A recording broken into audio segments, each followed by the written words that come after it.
Hey everyone, Reggie Williams here from Mass Budget to discuss state progressive revenue options amid COVID-19 with our president, Marie Frances Rivera, and our senior policy analysts, Phineas, Baxandall, and Kurt Wise. Marie Frances, can you give us a little context on where our economy is currently? Sure. So the latest numbers show that here in Massachusetts, about 1 in 4 workers have filed for unemployment benefits in the past 6 weeks of this pandemic, which is a staggering number of workers. So given that piece of context, we know that demands for programs such as unemployment and other programs and supports are going to increase, and these are programs and supports that we provide through the state budget. And so thinking a little bit about the state budget and the tax revenues that really help us collectively fund all of our priorities, we're seeing that tax revenues are expected to drop. The Federal Reserve Bank of Boston came out with some numbers that in this current fiscal year, they could drop by as much as $4.5 billion. And in the next fiscal year, they could drop by as much as $7.2 billion. So these are staggering numbers. But we do have tools in our policy toolbox to really help us make sure that we can invest in people at this time when people need it most. One tool that I'll mention quickly is using our state savings account, the Rainy Day Fund. There is approximately $3.5 billion in the Rainy Day Fund that we can use to fill some gaps. There's also federal fiscal relief, which we have already received and are going to be receiving more through the CARES Act and through some other pieces of federal legislation that will help us with our, supporting our healthcare system and our state budgets and municipalities. But we also need to look at homegrown revenue solutions to make sure that we can really, support students when they're going back to schools and all of the things that we need. And one thing that I'll mention quickly is that raising revenue, it is a viable option during times of economic downturns and recessions. In 2009, around the time of the Great Recession, the state increased the sales tax at that time. And during the time of the dot-com bubble bursting in 2002, we halted cuts to the state's income tax and we postponed the implementation of the charitable deduction. And one final thing that I'll quickly mention that we're coming out with a paper on is the Municipal Liquidity Facility, a borrowing program that the Federal Reserve has put together to support larger municipalities and states. So this would provide flexible funding for cities and states, but it's money that would have to be paid back, so it wouldn't necessarily add to the bottom line or help fill major gaps. And then I will pass it over to our analyst, Kurt Wise, who will talk about some options that we have here on the state level. Thanks, Marie Frances. So I'm just going to flag a number of corporate options.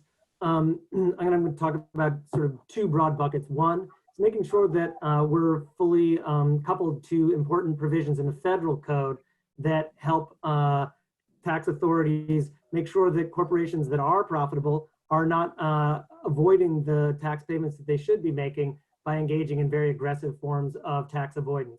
One of these is the GILTI provision. Another is the 163J provision, both included in the 2017 Tax Cuts and Jobs Act. Together, they would account for about $400 to $450 million a year for the Commonwealth. So those are important options to make sure that we're coupled to. At the state level, there's a whole host of special business tax breaks that we provide, a number of which are particularly costly and particularly inefficient. I guess I would call out here the single sales factor tax break delivered to manufacturers and mutual fund companies. The argument was that these industries would generate tens of thousands of jobs with these tax breaks. Instead, they've shed close to 200,000 jobs since the tax breaks were created. Together, those cost the state about $220 million a year, something to look at.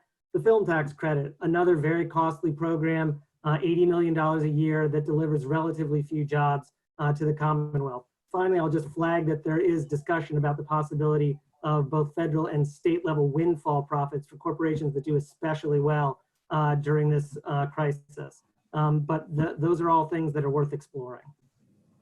Got it. And Phineas, Marie Frances mentioned a little bit about the state charitable deduction. Could you describe for us a little bit more what's happening there? Yeah, so 20 years ago, the decision was made to introduce a state charitable deduction on top of the federal one. And the issue with this is one of timing and one of where the benefits are focused. The timing is such that, as the saying goes, when you're in a hole, stop digging. But this would be about $300 million of deepening our revenue hole every year. So it's something which, from a timing point of view, really needs to be reconsidered. The question, which is less sort of well known, is where these benefits are focused. And you can see here from this slide how majority of the benefits go to just a very small number of people who own over $1 million a year. You can see here that almost $10,000 on average for people who are owning, who are getting $1 million a year already in income received, while for most people, the vast majority of people who have taxable income under $1 million, we're talking about this is like a lunch or a pizza dinner. It's really very skewed where these benefits are. So one thing we can do is to just stop that revenue loss to help our situation here. We can respond to COVID. Great. And Marie Frances, taking it back to what we can expect on this longer-term road to recovery, what else should we expect? Sure. So a revenue option that is a little bit further out into the future is the Fair Share Amendment, or the millionaire's tax. And the Fair Share Amendment, or FSA, would be a helpful tool to ensure a just recovery. Just as a reminder to people who may not be familiar or remember the details, the Fair Share Amendment would be a change to our Constitution, and it would add a 4% surcharge on any income that people make above $1 million.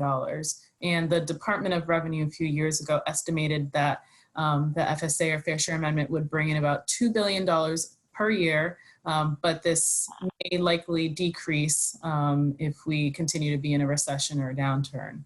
And just to put it in the timeline, the Fair Share Amendment wouldn't be on the ballot until 2022 if it passes some legislative processes, and it wouldn't be in effect until January of 2023. Wow.